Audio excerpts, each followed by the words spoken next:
Welcome everybody to episode 2 of Fights Clean Sex Dirty TV with Gabby and Raj. And Relationship Fun and Games. Thanks so much for being here tonight. You know, when your relationship sucks, then life pretty much sucks. And so the fact that you're here, willing to put in, as I say all the time, a little bit of intention, attention, and action, you know, it says a lot about you and about what's possible for your relationship. So as you might know, we divided our content into how to keep the fights clean and the sex dirty. You want to go ahead and share the screen Sure. with them? So we'll share the screen with you. Just to give you a little insight into the origins of how that came to be, as Gabby and I were getting married, we were asking people for advice on, you know, what their top tips were for having a great marriage, and someone said, we can't remember who it was. I wish I could remember, but they said all you need to know for an awesome marriage is keep the fights clean and the sex dirty. So we have these hearts with our halo and our devil horns. Wear your halo when it comes to your fights, and put on those devil horns when it comes to getting it on. And in addition, each week, as you know, we alternate between fights clean and sex dirty, but we also go through when to apply these tips. The before, as it starts, during, and after, because you're going to do different things at different times, and one idea doesn't fit all. We don't want to give you just big general theories. We've got a couple of those, but we want to give you the specific, easy to apply, what we call those easy access, you know, short on-ramp tips to having the most playful, peaceful, passionate relationship ever. And tonight, we're going to be focusing on how to keep the sex dirty before. And we're joined by our very special guest, Mia Cara. Yeah, and we're going to tell you a little bit about Mia, just a bit about this topic first, you know, how to keep the sex dirty before. So first, let me just reiterate, as we like to on most shows, when we say sex dirty, we think dirty is awesome and sacred and silly and everything. And so when we talk about those devil horns and getting naughty and getting dirty, we're saying that in the best way possible. There are no negative connotations going on here. This is like rolling around in the good dirtiness of sex. And then just in general with that topic, you know, it's about the before, because I just said it a moment ago, if you invest just a little bit of intention, attention, and action, it can go a very long way. You know, some people, they focus on the technical during sex, and, you know, we do talk about that topic, and even the seduction gets a lot of attention. But I don't see a whole lot of attention given to what do you do in your relationship beforehand so that it creates that dynamic, so that even before the seduction, that space between you is sweet and juicy and hot at a moment's notice.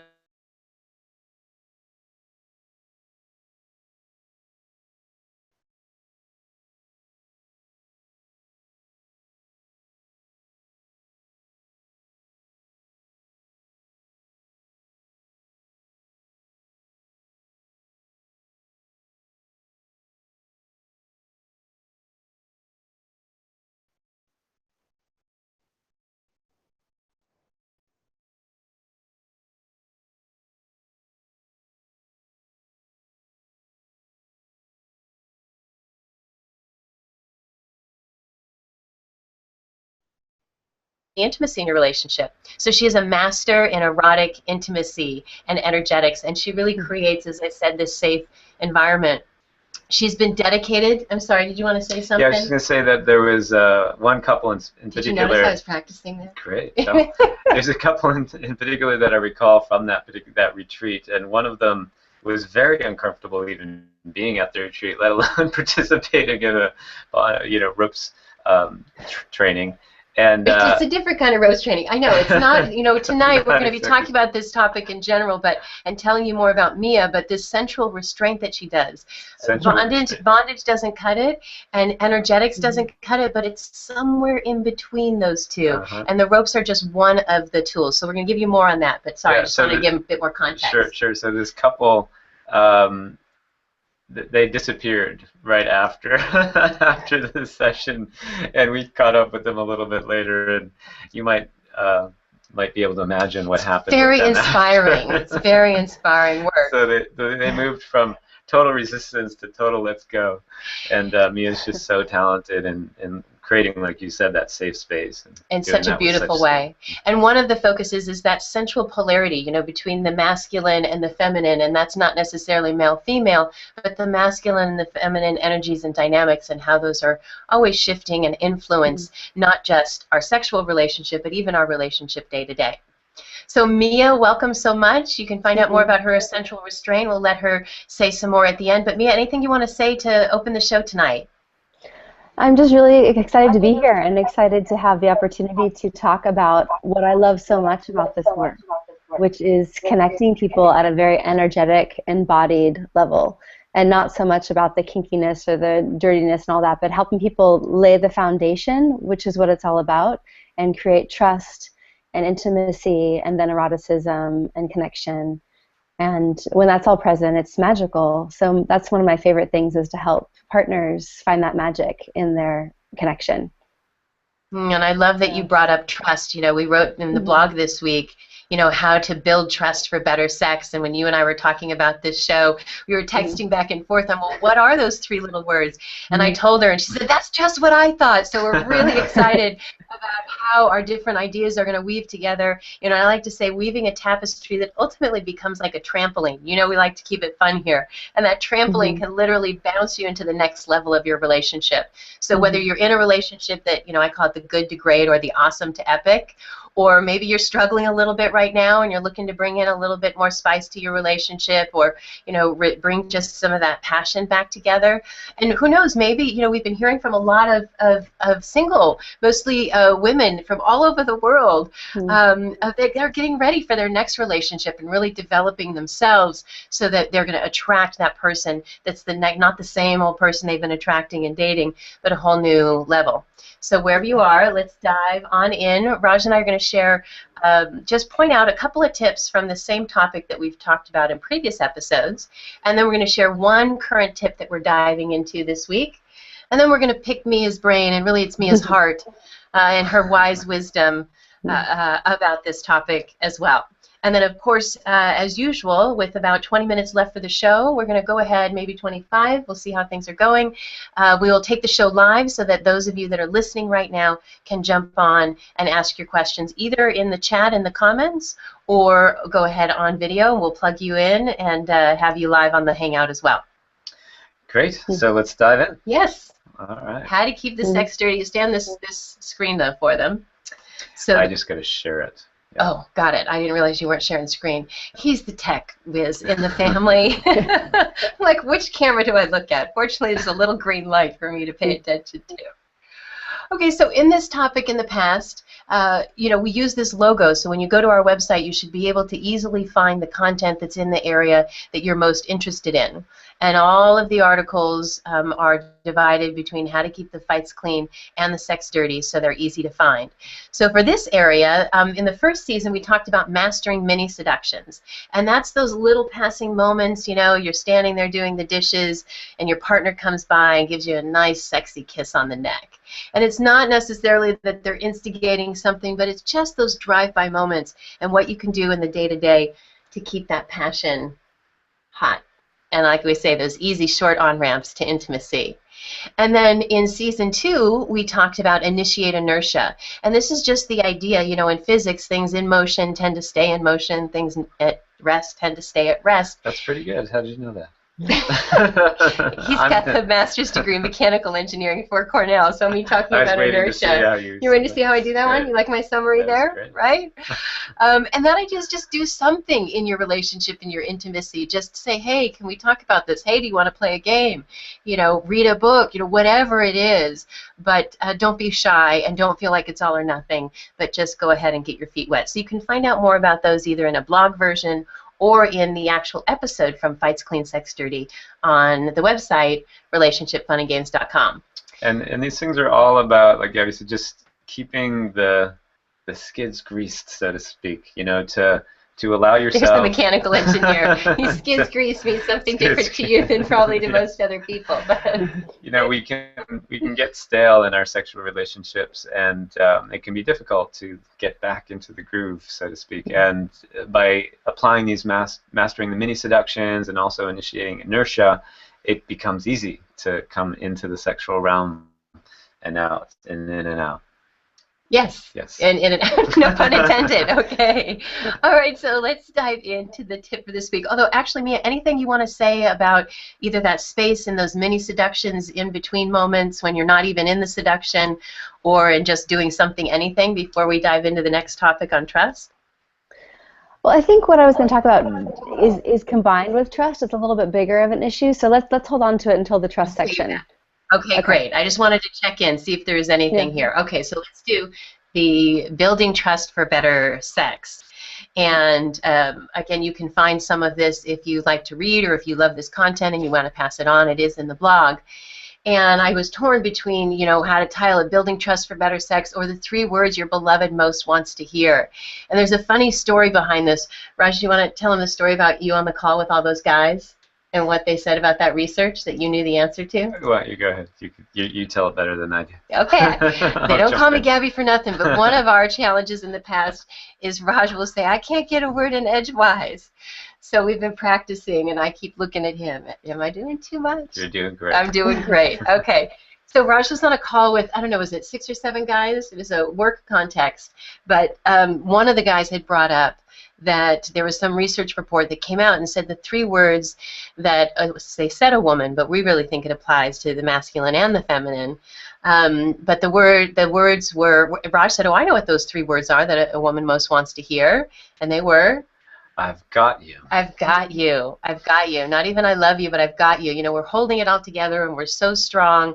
And sometimes we just want to surrender and be held. You know, I think that's why, you know, with most women, many women, most women, they say the word that's most of a turn on is the word ravage. They want to be surrender and be ravaged, but of course in a safe context. So this week we were really talking about trust, because you can't really surrender if you're on edge. When you're on edge and too far out of your comfort zone, hanging off the cliff of your comfort zone, then you close up and you contract, and there is no opportunity for growth and expansion. You want to be just a little bit on your edge. So, you know, this week, you know, we were focusing on start early and often. Don't wait for the seduction. Don't wait until you're actually having sex. A little bit, I say this again and again, but repetition for reason, a little intention, attention, and action go a very long way. And it's important we do a little bit over time, because there's moments left and right where we can freak out. And I call these freakouts, you know, when you're kind of connecting the dots, but there's really a huge leap between those dots. I call that you're going to kill the baby. Because Raj and I, now we don't even have a baby yet. We're trying to get pregnant. But usually I cook and he does the dishes. So if the dishes aren't really done in a way, like I saw the cheese grater today and it was clean on the outside and had hard cheese stuck on the inside. I can't get it off. I'm going to give that one to you. But I make up a story. I see the dirty dish and I think, oh my gosh, when we have a baby, the baby bottle's not going to be clean enough, and he's going to give it to the baby, and the baby's going to die. And where I go is I've done 1,000 dishes in the past month. It's fine. There's one thing that's dirty, right? Yeah. But that one thing is you're going to kill the baby. But the point is the leaps that we make with connecting those dots that really are pretty far apart. And trust is so important there, because you know, we make these leaps, you know, you say, well, if you don't do X, Y, and Z, then I can't trust you. And often they're not even related. You know, if you don't do what you said you were going to do, if I can't trust you to even take out the trash when you said you would, then how can I trust you as something as vulnerable as our intimate relationship? So if there's no safety, there's no surrender, and if there's no peace, there's no passion. Really important foundation. So Roger, you just go to the next slide. So we mentioned those 3 little words, I've got you, and I wanted to share this picture here, you know, because we don't want you to be the cliche of the 7-year itch when couples start getting, you know, that level of unrest and dissatisfaction. Raj and I, we've been married now, or almost at the end of our 8th year. Yeah, so when we went into our 7th year, we said, okay, the 7-year itch. What are we actually itching for? Let's create something new, and we created the itch for the best sex ever. So don't be a cliche that things just have to like get more and more boring and then more and more difficult, that you actually can be using these challenges in your relationship or this interest for more intimacy and just have your relationship keep getting better and better all the time. Yeah, and it's interesting to pay attention to these cultural conversations, right? The 7-year itch, like people saw the ball and that, chain. yeah, right. And you don't have to follow the societal norms that have been created out there, right? The 7-year itch. What does that mean anyway? So really taking on your relationship, like Gabby's saying, with a little intention, attention, and creating it how you want. What do you want your itch to be? not that like you're bored with your relationship and you're itching for something else, but rather I'm itching for more time with my partner. I'm itching for more sexual intimacy with my partner. In our case, we created the goal that at least every 90 days we wanted to have what we call best-eva sexy time, so that it's not a hot coal that keeps cooling until it's nothing but ash and blows away, but it actually is getting better and better, and you're like, wow, you know, we'll actually be laying there sometimes and say, was that a best ever? Yeah, I think that was a best ever. So that's a lot of fun. So we're going to wrap it up here in just a minute, but I just wanted to share that with the one story about this photo with the I've Got You. So, you know, Raj and I, we go to Burning Man, this amazing festival with art and music and self-expression, and we've gone for years and years now, and about 7 or 8 years ago, we were with a good 30, 40 people, and we were dancing around like crazy, and it's in a really dusty place, so it was almost white with all the dust in the air. And then the music changed and the craziness kind of calmed and everyone kind of dispersed, probably to get water.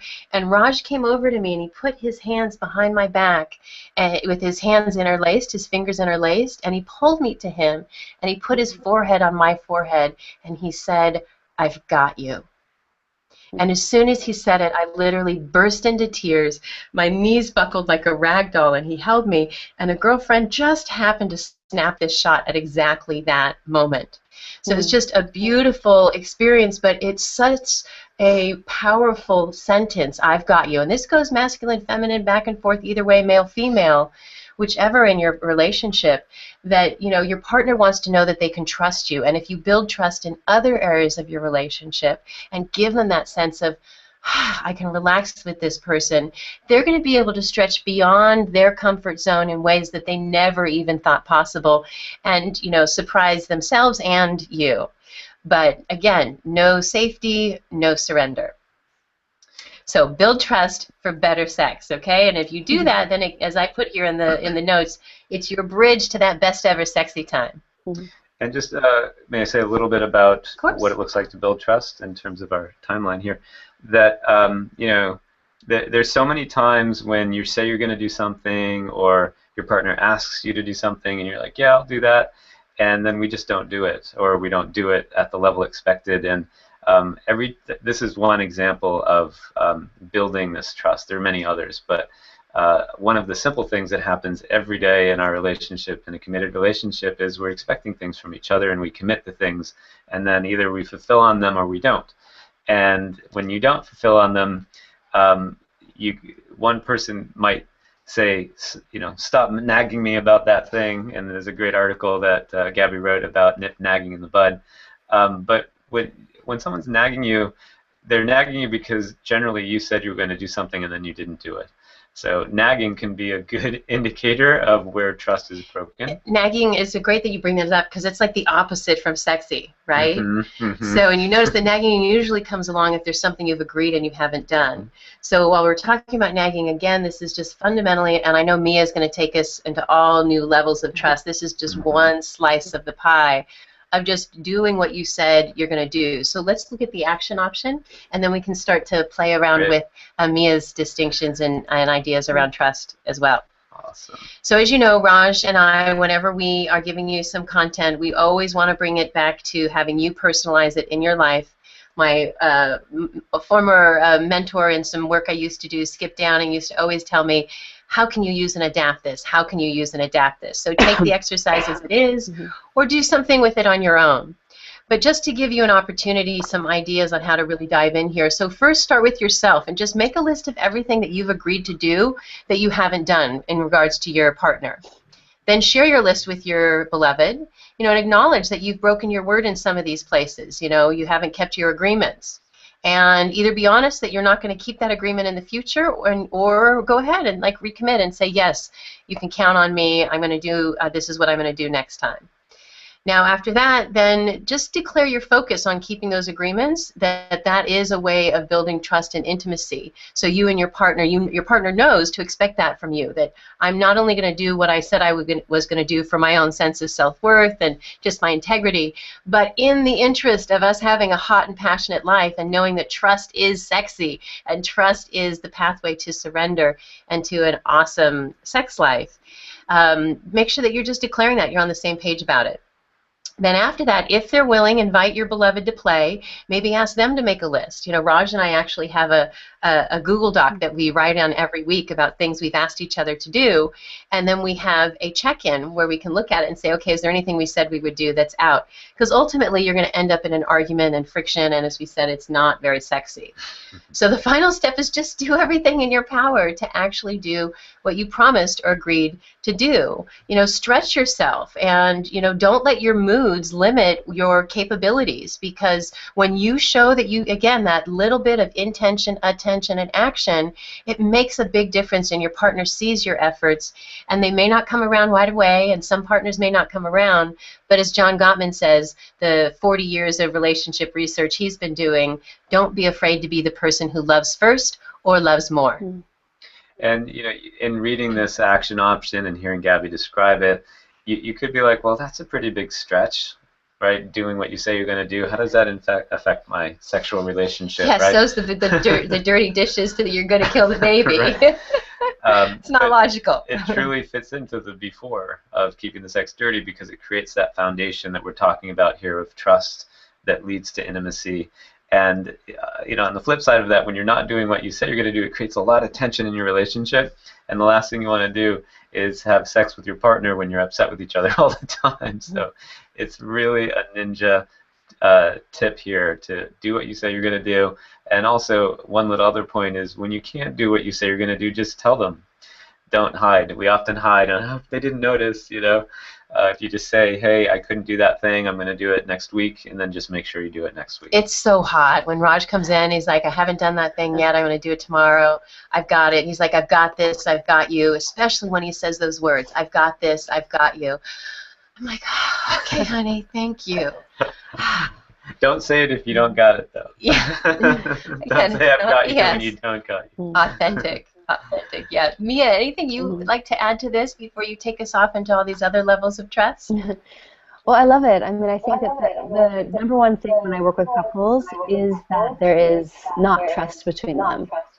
And often I see it in their sexuality and their physical connection, but I guarantee it has roots in their everyday connection and what they say they're going to do and not going to do. And then that translates over into the physical. So then I help them with the physical. But it's so powerful. Trust is the absolute number one thing that causes problems, at least that I see in people's sensual and sexual connections. The number one. Great. So we were really hitting the right spot here. Yeah. So to speak. One quick thing, I just before we really dive in with Mia, I just want to show this slide again so you can just reference the blog article. And maybe, Sarah, you could capture that in the comments window. Check out this awesome blog article. It really digs deep into this topic.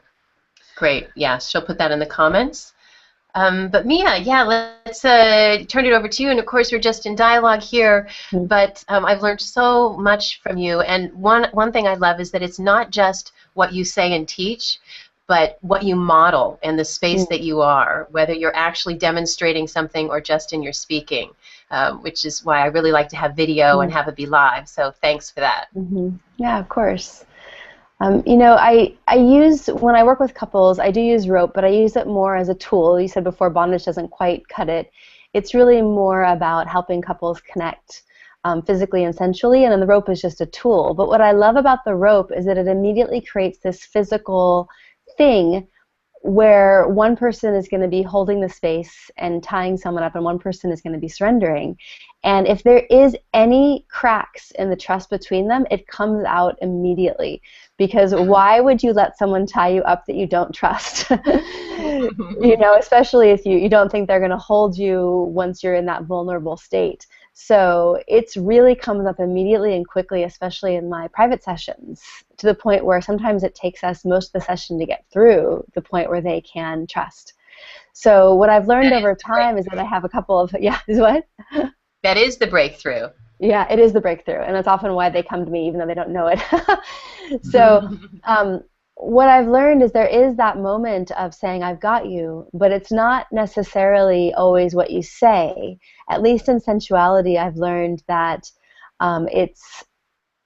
a woman's body, there's no convincing a woman's mind to surrender her body.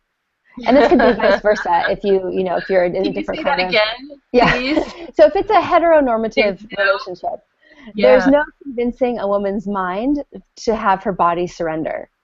There's no convincing a woman's mind to have her body surrender. That's beautiful. Yeah. So her true. body has to trust his body, and his body has to embody trust. We have a tip called Show Not Tell that normally comes in the How to Keep the Sex Dirty as it starts. It's around seduction. And that it's the words, let's have sex, isn't a seduction, and that it's in the showing of that, how if you couldn't use words, how would you say that? Yes, so I love that you say that, the words, even though the mind is the greatest erotic organ we have, sexual organ we have, it's the full package in the body, not just the words. Yeah, absolutely. A man can say to a woman, I have you, I've got you, and if her body isn't trusting his body, there's nothing that's going to change her mind about that. So one of the biggest tip, and probably the most important thing that I do with couples when I do work with them privately or in workshops, is teaching the men how to ground their energy so much that the decision to surrender is in her body and not in her mind. And that's the big Jedi mind trick, as I call it, Jedi magic trick. And that's probably the biggest tip. I mean, all the things you're saying as far as what happens before and keeping in your integrity, doing what you say you're going to do is critical. But in the moment, even when you're talking about maybe having an interaction later or creating something fun later, you're still in the before, even talking about it when your body is really grounded and you're focused and present, and you're right there looking in her eye and saying, with your body, I've got this, I've got you. I want to create something really magical with you later, or, what is it that you're wanting, or just that presence and attention and that grounded in the body. And so I teach men, or in women too, because I'll hold that space, when I'm in that, more of the holding space, is really just, we teach the men how to ground their body so much, and then we test them physically until they're unmovable, until their body is so grounded, steady, solid, just there. Oh, Mia, thanks for bringing that up. Remember that from the exercise, Raj, when we did the workshop with you, you did that one of him holding his stance. And at first, and Raj is a very muscular guy, very strong, but in his mind there was something, and he was moving, and you came over and worked with him, even just like a minute and a half. And it was like, he got, 1,000 pounds more of strength. It was a pushing thing, right? Yeah. So that you're grounded, so you can't be pushed over. Right. Yeah. Because I've jumped up into his arms before and tackled him. Yeah. I was like, whoops, didn't mean to do that, because it just wasn't in him that he knew. And now he has that space like never before.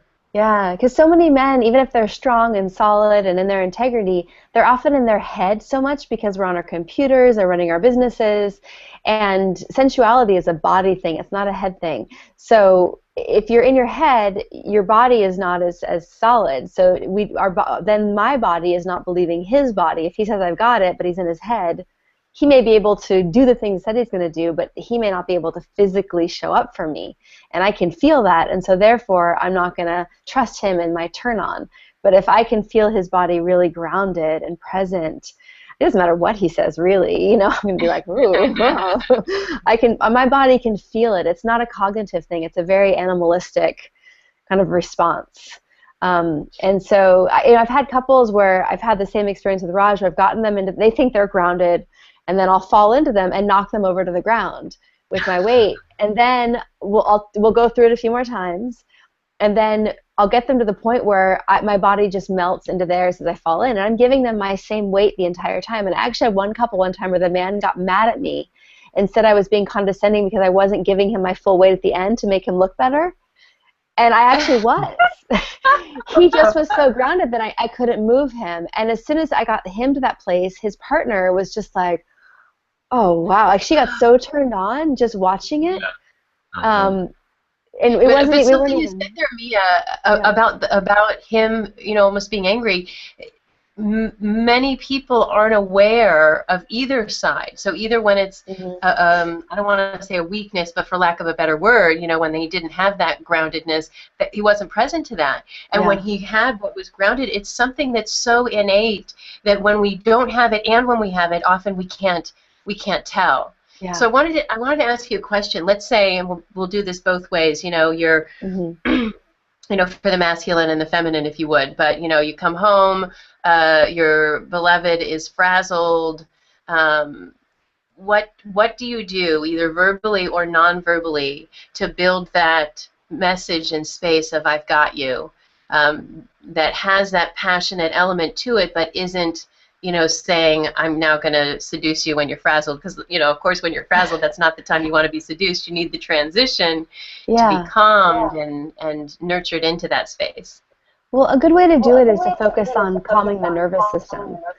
And some of the ways to do that are just, you know, eye contact, breathing together, touch, light touch, you know, very kind of primal things. And even spending a few moments and sitting down and just breathing together and touching, you know, not too much. I know people get a little bit weird about the eye gazing, but a little bit, you know, in conversation and being really present, you know, putting the phones away. Yeah. That eye contact can be uncomfortable, but it is, in my opinion, the easiest access to intimacy if you can be with it. You know, and the same thing sexually, sometimes there's so much energy, it's difficult to even be with it, and we back off. You know, it's too intense. Or that, and it's the same thing. So you can practice it. You know, practice bringing yourself to those levels of escalation. You know, Raj and I have done a lot of work with Landmark Education, and they call it a being with exercise. And we have several practices that we do regularly to keep our intimacy together. And one is saying our wedding vow of the month every day to each other. And when we do that, the difference between the times when we've agreed and we do even a 60-second being with exercise before we say the vow versus not doing it, it is so different. And so we actually also have a once a month 3-hour meeting, just to we like to be proactive in our relationship, not wait for tension. But once a month we sit down and go, okay, how are we doing? You know, these are our common problems. How are we doing in those areas? Is there anything upcoming that might cause us some tension? And so we get ahead of the game. And when we do that, you know, we ask that same question. And just for the viewers out there, just the basics of being with or eye gazing is just, you know, being relatively close to each other and looking into each other's eyes, and there's a tendency to want to fidget or look away or laugh or smile or whatever, and those are all things that are having you not be present with your partner. They're just, you know, things that are going on inside you that you're finding it difficult to be present. So we'll just do it for a moment here.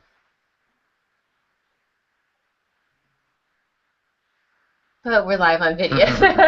So simple thing that you can do, right? The other thing that I just wanted to... one other time, because I like being specific, another time to apply this is when you're going to bed, if you get the chance of going to bed together.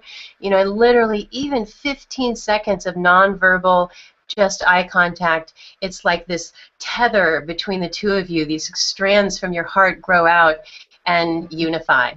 Really easy. Again, we don't want relationship stuff to be work. We want it to be play, right, Mia? Yeah, totally. And with the eye gazing, I find if one person initiates it and they're feeling grounded, like let's say the man comes home and his partner she's ungrounded, if he initiates the eye contact, I find that the other person will often get uncomfortable, like you said. But and they might turn away, they might giggle, they might laugh. And that's all okay. Like, stay with it. There's a bit of gold behind the laugh and behind the uncomfortableness that if you break because they break, you've lost it. Stay with them. Stay right there. Just keep looking them in the eye. Just keep looking them in the eye. Let them laugh. Stay right there. You know, acknowledge that. And if you just keep doing that, it's really erotic and it's really intense. And sometimes I'll see women just start crying during that, just from having that much attention on them. But that's how they build trust, because he's still there. They're laughing. They're looking away. They're getting uncomfortable. He's still there. He's still there. You know, and one of the things that goes along with that too, and I find this is something that got developed after working with a lot of people. It wasn't something I did at the beginning, but I found that there was a few couples every once in a while that couldn't quite get the trust thing, the body trust. She couldn't quite trust her partner. couldn't quite get there. And so I really sat with one couple for a long time trying to figure out what it was. And what I discovered, and this has helped many couples since, is that there's an extra layer of, if she can feel him feeling her in that moment of eye connection, or of feeling I've got you, that it's very subtle, but if she can feel him feeling her in that moment, then everything melts for her, and then that breaks and she trusts. So it's a really interesting, subtle distinction, and it sometimes for some couples requires some practice, because they don't often know, how do I know I'm feeling her? What does that feel like? You know, so that can actually be a fun exercise to practice feeling each other and check in. Are you feeling? Because it's very foreign to a lot of people. And you don't mean physically feeling; you just mean through the eyes. You're actually feeling emotionally. What emotions are they feeling? Are they feeling sad? Sometimes there's waves that go through during the eye contact. It's a fun exercise for couples to do. It's very confronting. It can be quite emotional for some people, but beyond that is where the physical trust comes in. I've seen couples just melt into each other after finding that sweet spot of feeling each other that they couldn't get to otherwise. Awesome. And it's not about talking about it. You know, it's just about presence. Right. Yeah. So I wanted to dig in there a little bit with, like, what is the difference that you've seen, like, when a man is able to hold versus, you know, you bowling them over just by leaning into them a little bit? Like, what is going on there? You know, it's a good question. I think it very much has to do with, you know, being in the head versus being in the body. And because of that, a man in his head, we can trust his head, but we can't trust his body. So if you're wanting to move towards sensuality and move towards sexuality, we have to be able to trust your body. There's just no other way. And so it has something to do with just, I think it's kind of just our animal body. So I don't know if it's we're a man, I think it's whether he's in his head or in his body. For a woman, I think it's really just this very primal, animalistic, I want to be dominated and thrown around, and if for me, I want to be tied up with rope, and there's no way I'm going to let you do it unless I trust you physically, that you're present and can catch me if I fall. You're so present and aware that you're going to be aware if I have an emotion come up, or you're going to be aware if I have a pain, or you're going to be aware if something happens. You know, I find that when they're couples present enough that they can see those subtle cues and that they can pick up on those. One of the things that I love so much about Raj is that I can not only be myself with him, but I truly believe that he sees my most authentic self in ways that I can't even see it, and I've never met anyone like that. And so when he says he sees, so I know he's so present to what's going on with me. He literally knows which muscles on my face are my authentic face versus my inauthentic face. He's actually even stood me in front of a mirror before, and when I had my inauthentic face on, and he massaged my face until it relaxed, and he said, there, that's your authentic face. And I looked at myself in the mirror, and I get teary just saying it now, and I was really moved to tears that that level of presence, and it was very much a melting, a surrender experience, and very much a turn on that he had that level of presence, that he could see me in ways I couldn't even see myself.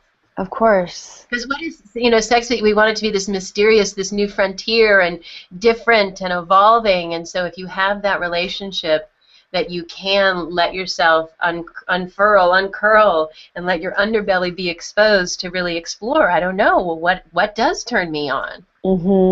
Yeah, I mean, sex can be very intellectual. We can tell each other what we want and what we don't want, and then we can think about how we're going to create it. You know, I mean, but I find if it can be more body-oriented, and you can really tune into each other's bodies and start feeling each other's bodies, be aware, be present, kind of preempt or notice when she does a certain thing that she's uncomfortable, or if she relaxes and she's feeling safe, that there's a certain magic that brings up, you know, when your bodies are communicating. We're always going to need to use our minds to translate things, and, you know, but there's a certain magic when the bodies are communicating, and I find that that's much more online when you're grounded in your bodies and feeling each other through your body, and slowing down and being present and noticing each other, all the little details, and, you know, it's really fun.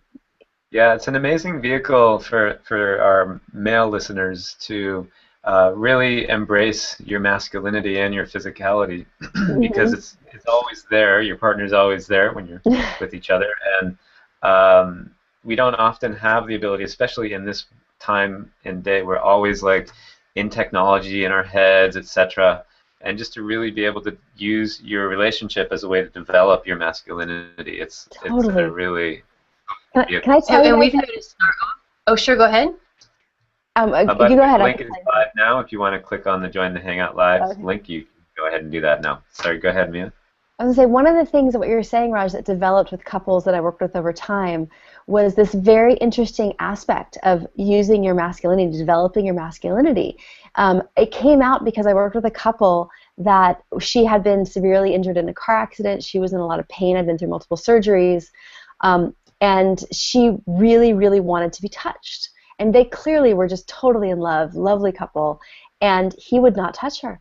He's like, I'm not causing you pain. I'm not doing it. And she's like crying, touch me, you know? And so I sat there and I'm like, okay, how do we negotiate this? Because he clearly loves her.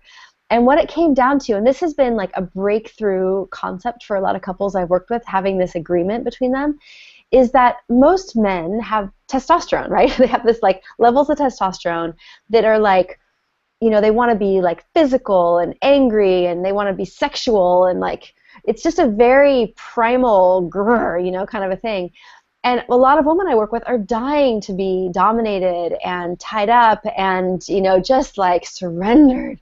And most couples, the male, because I think because of the culture, if you've grown up in the United States at least, there's this culture of your testosterone and your masculinity and your desires not being safe, not being welcome, not being okay, you've caused trauma or you're going to cause trauma, or, oh, I did that once long ago, I can't trust my partner that she wants this because, oh, I did that with another woman and she got angry and I'm not willing to do that with you or something.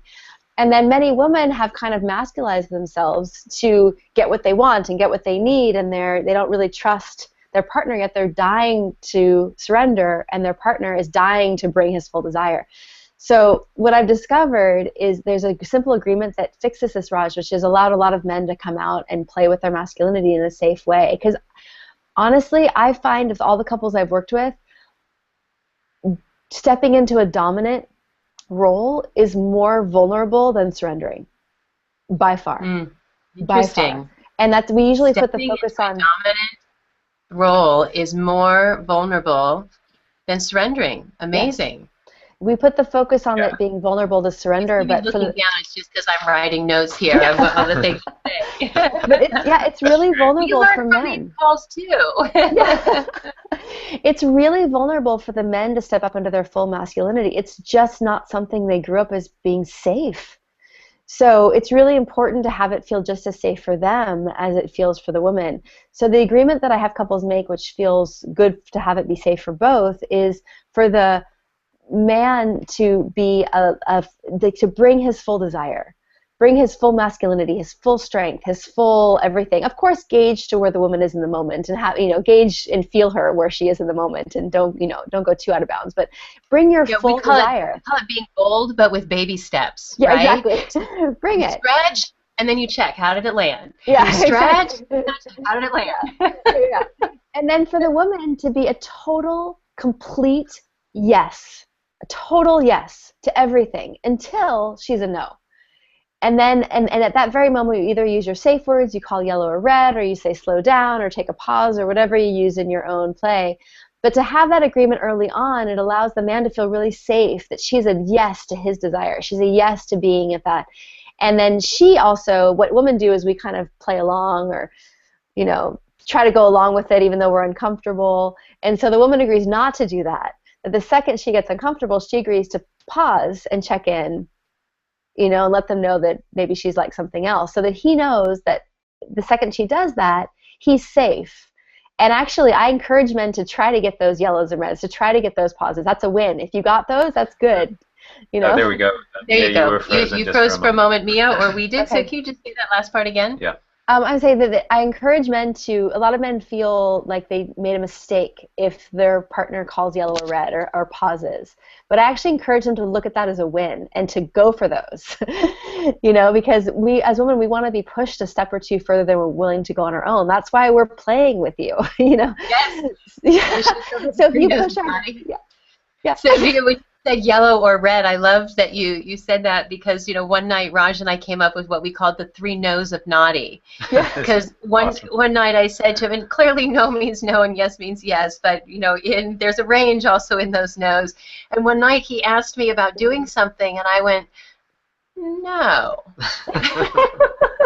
And it was a very clear message that I was not ready yet, but you don't have to take it off the table. And then an hour later, this was a long session, an hour later he suggested something else, and I said, no. And that was like, take it off the table. I don't even want to talk about it. It's going to take us out of, And so there's a whole range there of communication of that you could, be playing around with that.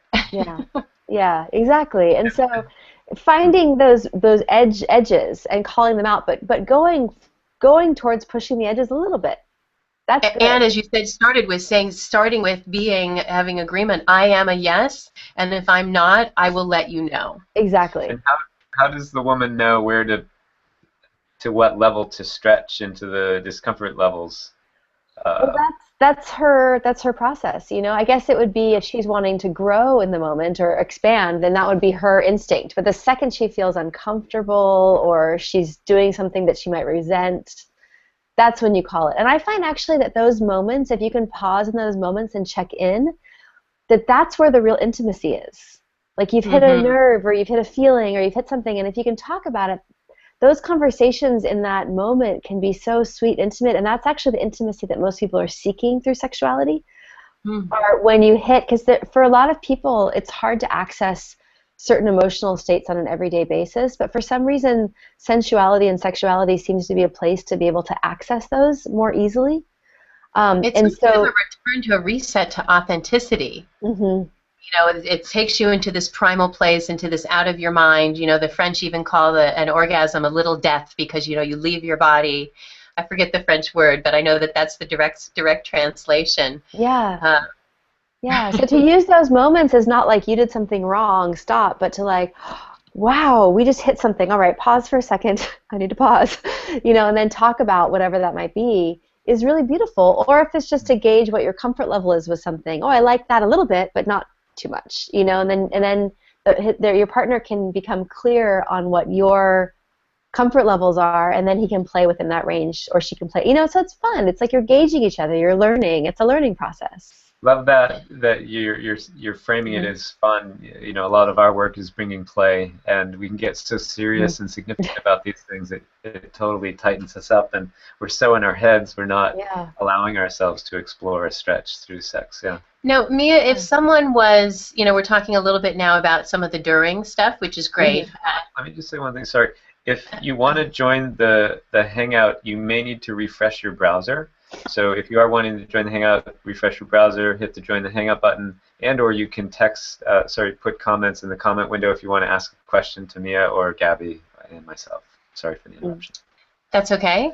The piece I was saying was, it'll come back to me. We were talking about during, but also before. Oh, yes. I was just going to say then, so some of these tips are like in the realm of during, but also, so let's say, someone has something on their mind and they just want to have, rather than waiting till in the middle of having sex to have this kind of conversation, if you're taking it back a step, especially if maybe you have a partner who might be a bit more shy or less experienced than you, what are some of the things that you can do in advance that will lead towards that being a more comfortable, natural, organic experience later? Yeah, I love it. I mean, I think having those conversations outside of what I call sexy time, in the afternoon, or so that it's not so triggering, because sometimes having that in the middle can be a little triggering. But having the conversation of like what you agree to, and also having conversation of, if we're planning an evening together or something, early on in the day or the day before, like what are your expectations? Do you have any desires? Like, what's something fun you want to experience? Or do you have any boundaries, any concerns? Kind of bringing those things into a fun conversation when you have your clothes on and you're not moving towards it immediately, can make for a really sexy and fun and vulnerable conversation that will lay the groundwork for trust later. This is all about building trust. Because I love it. really I just wrote down after what you said. The nursery rhyme. When the bow breaks. I was thinking when the boundary breaks. Just this whole new world for each of those little baby boundaries that we keep breaking down every day in every conversation and every intimate experience. That's part of what intimacy is breaking through those boundaries of where we get to. And in fact, January's, I've mentioned before, we have a wedding vow of the month. In January's, I promise to stretch to new depths of intimacy and vulnerability with you. Because that is what a relationship is, and intimacy. My auntie used to say, intimacy is into me you see. Yeah. Yeah. Although, Mia, when you talking about it, making it normal and natural, I'll just reference the romp recap, which I don't think we've ever shared this one with you, which Raj and I came up with the year when we came up with the 7-year itch, and that we wanted to have the best sex we had ever had. And we realized that at the end of all of our coaching calls, when we go to end the call, we say, okay, on a scale of 1 to 10, how was that? And if it wasn't a 10, how could it be even better if? The work term EBIs, we're going to even better if it. Yeah. And it just totally makes sense. It's an easy way to, continually up-level. Nothing's wrong, but how do we just, make it better? And so one day Raj and I said, Shirley, why don't we do that with our sex life? If we want to have the best sex we've ever had, let's EBI it. So you're holding all is well, and there's nothing wrong, and I accept all your desires. As our friend Jennifer Russell says, your desires say something good about you. Maybe that was Annie Lala, or the two of them. But you're loving that piece, of them bringing all of themselves to the experience. Exactly. And you don't always have to agree to do all the things that they express in their desires, but just yesing their desire is really important. So that conversation, it makes it as common as, what'd you think of the movie last night? It was like, so what'd you think of, our when we made love yesterday? How was that for you? And we actually came up with a 3-prong criteria to score, and we're not scoring each other, we're together scoring the experience. And they are intimacy. We always start there with how intimate was it. And it doesn't have to always be super intimate. I mean, sometimes the next one is sexiness. Sometimes you might have a 10 for sexiness, and it's not as intimate. For me, a lot of eye contact, really adds to the intimacy. And sometimes it just is like so hot that we weren't focused on eye contact. And then third is technique. Is there anything that you liked or that you didn't like, or you'd like to be a little bit different? I loved it when you do that. Let's do more of that next time. So it's just this comfortable, normal thing. So that's a little bit about keeping the sex dirty after, but it's doing it after kind of leads into the before, so that just talking about it isn't so odd, and really eliminates any shame or embarrassment. It's like, hey, honey, what'd you think of that orgasm? That sounded like a pretty good one. Yeah. That sure was some doozy, whatever it may be. So, Mia, what else can guys and or women do to build this level of trust from your experience? Well, I think the physical groundedness is really the number one thing. I do find that there's another thing that I don't think it develops the trust directly, but I think it helps in the whole experience, whether you're having a conversation with your partner before, in the afternoon, another night, or if you're kind of building up, in the afternoon to having, something happen later. But it really is controlling your physical environment. And this is something that's not as obvious for most people, I've learned over time, but creating a physical environment in the spaces where you're having the conversations, or where you're just hanging out and making dinner, or where you're like leading up to something, makes a huge difference in the amount of sensuality that will naturally start to emerge. And there's 5 things, I'm going to go over them just really briefly, but help tremendously, and they're such tricks. Got my pen. And one is getting as much of the artificial lights off as you can, and using, fireplace, candlelight, that kind of thing. It can be a little weird if it's the middle, but later on at night, it's this really sweet energy, really kind of takes the emphasis off everything else and puts your energy right there with your partner because you just can't see as much.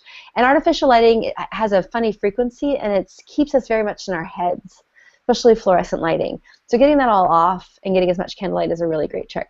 2, getting the temperature up so everyone's really comfortable, especially the women, so that we're not like huddling or wanting to, sometimes women get very cold and they don't recognize that they're cold, I notice in sessions, but they're just uncomfortable and they don't know why.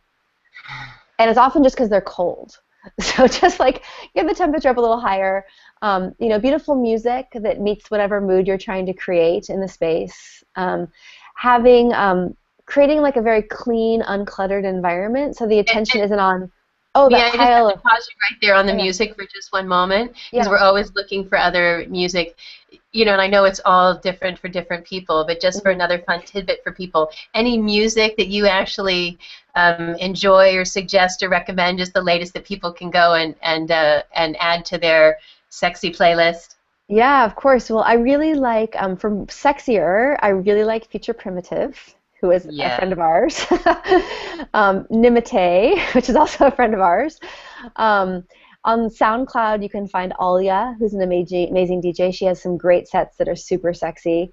Yeah, she did one that was all on feminine embodiment that I just fantastic. Really good. Yeah, and on Pandora. I went to a music festival that I went to so many performances, and she was the absolute best. Yeah, totally. Yeah, and on Pandora, I love stations that are like Thievery Corporation, 07, Air, Emancipator are really great. And my very latest favorite station, recommended by our friend Jennifer Russell, is Solar Fields.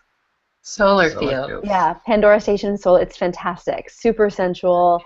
Also, for more of like a trancey sensual, there's a station called Calm Meditation on Pandora that I love. It's very heart-centered, very trancey. Like if you're wanting more heart-centered and less sexy, that one's a really beautiful one.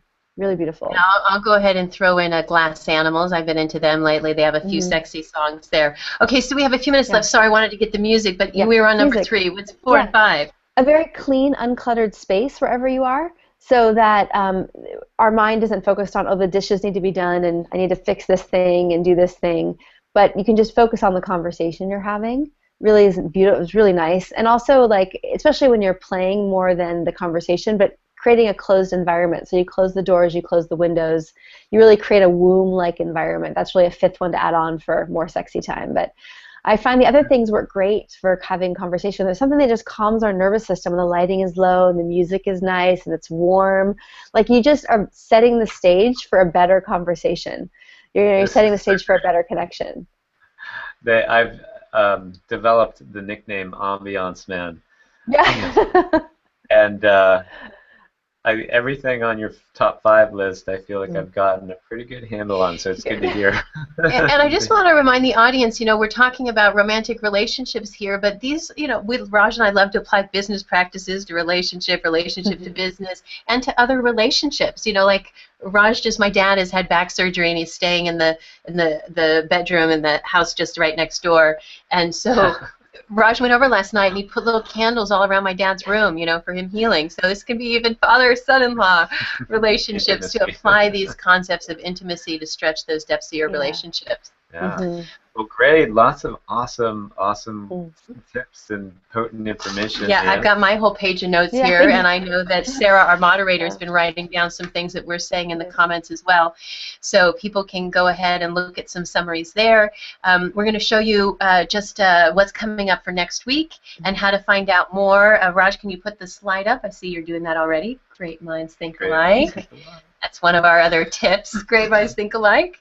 And so you can see where to find out more information about working with Mia and all of her great articles and things that she's been working on at sensualrestraint.com. And Sarah, if you could copy those and put those URLs directly in, thank you. And relationship fun and games, and we're just going to show you a couple of things that are coming up very soon about relationship fun and games. So first of all, we have our awesome reset kit, our relationship reset kit. It's part of our opt-in package. So with that, you get our 4-part mini email series. It's a little course on some really of our top tips in terms of how to keep the fights clean and the sex dirty. That's awesome. Love that. Another thing that you get, another gift that you get, is our How to Keep the Fights Clean and the Sex Dirty free guidebook. This is really well put together, beautiful looking. Very easy to scan and read. It's not something you have to go and spend a lot of time reading. You can find the parts that of interest to you right away. And action options for each tip that we give. So that's also an awesome gift. And then the third thing that you get is access to being informed about our upcoming Fights Clean, Sex Dirty TV shows, as well as access to our Season 1 and Season 2 replays. So if you're new tonight and you haven't been on any of our work before, you can go to that URL, or if for some reason you haven't received any of those gifts from us in the past, please just go to that URL and we'll be happy to send those to you. We really are so committed to you having a playful, peaceful, passionate relationship. We want to give you as much stuff as we can as possible. And then we have a few other things that we're going to be up to that we want to point out. There is our ebook, which is the more extended version of that free guide. The free guide is the summary version. And if you love that and you want to know more, you can check out the ebook. And then finally, we tomorrow night, on Thursday nights for the next few weeks, we're going to be doing our free webinar, The #1 Reason Relationships Fail and What You Can Do About It. And we talk briefly about what is that #1 reason, and we want to know what your answers are too. And then we really spend most of the time on what you can do about it. And we're really specific, and we'll even give you some steps on how to incorporate that into your own life so that you can take a relationship, and rather than finding yourself, that cliche we mentioned of the hot coal turning into ash, I call it doomed by default, versus having a relationship that's delightful by design. So again, how to keep the fights clean and the sex dirty. It also looks at being a fabulous fighter and being turned on by your partner and by life again. So Sarah's going to put that link in there for you. And then next week, we have Andy Drish and Libby Payne are going to be our special guests for How to Keep the Fights Clean as it starts. So you kind of feel the tension mounting, and what do you do that can just pull the air out of that upset and let it totally melt and come back to intimacy before it gets actually hooked into the whole heat of it.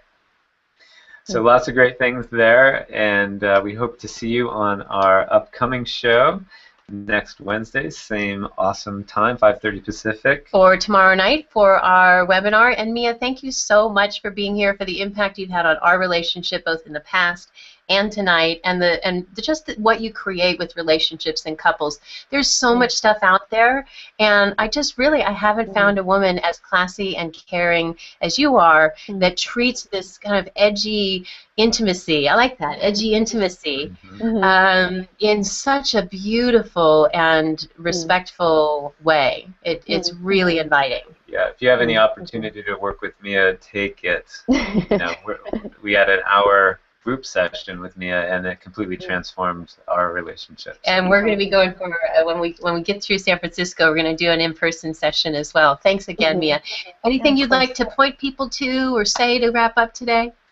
Well, I'm going to be doing some upcoming workshops in San Francisco. The information is on my website, and I also love doing private sessions, are my favorite. So they're really an opportunity to go in depth with a couple's personal dynamic. They're very customized for a couple, and we usually have all kinds of breakthroughs in their relating and their trust during the sessions, and they get to learn some fun new tricks with rope that they can apply immediately in the bedroom, so that's really fun. Nice. I love doing private sessions so much, so I welcome anyone who's interested to contact me through my website. And we still have the beautiful soft rope that you gave everyone in that workshop. That was a very nice party favor to go home with. Well, thanks everyone. Thanks Mia for being here. Thanks everyone else for joining tonight. Really, we are just blowing wind in the sail of your relationship, whether you're in one now or whether you're getting ready for the next one. It's worth it. Wonderful is worth it, and it doesn't have to be so much work. So let's play peace, let's play passion, and let's play. If you're having a P3 relationship. Good night, everybody. Good night.